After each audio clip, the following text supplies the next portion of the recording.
So I think there were a number of things that made me feel that I wanted to explore organic farming. I grew up on the farm that I now run, and I could see the wildlife disappearing as we ripped out the hedges to make way for the bigger tractors. We were using more and more chemicals.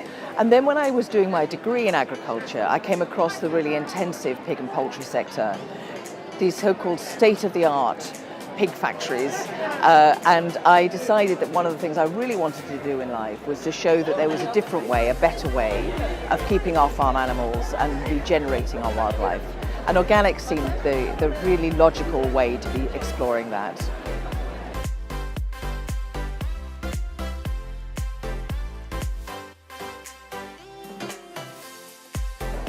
I think the challenges initially were actually building the confidence on the farm that this wasn't just a pie-in-the-sky idea. I had a whole bunch of farm staff who had been doing things very conventionally, using a lot of chemicals for a long time. And so me coming back and saying, I think I want to try this approach was really nerve-wracking for them.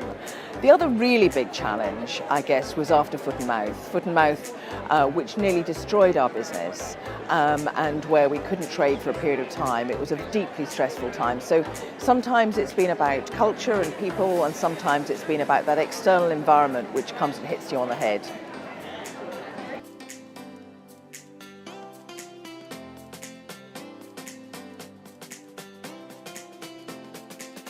Yeah, I was prepared for the breakthrough. I mean, I think there's no one triumph. I think in a world in food and farming and organics, it's been one step in front of another. I think things have changed, though, quite a lot. I think post-BSE, actually the world started to wake up and realise that the way we were farming was having a real impact. And it was a really good case study of how we can get things so wrong. But actually, there's not been one big thing that suddenly thought, okay, everything's all right now. You think you're making progress and something comes along and sets you back a bit. It's an ongoing journey in lots of ways. So there comes a breakthrough and then there comes a pitfall and then you... Yeah, you're always, I don't think in any walk of life you think, right, I've got there, done it, that's sorted. I think it's always about trying to keep things shifting ahead. Now, this moment in time is a really crucial one. We've got an opportunity to really rethink the way we do our food and farming. Whether we like Brexit or not, it does provide that opportunity. And it comes at a moment when actually lots of people are waking up to the fact that chickens are coming home to roost in the way that we've been farming over the last few decades.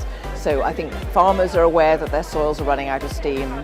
There's increasing awareness that pesticides are not the answer. We keep having problems with those. So I think that there's a moment in time now where we could make that breakthrough. I'm not sure that it's happened yet.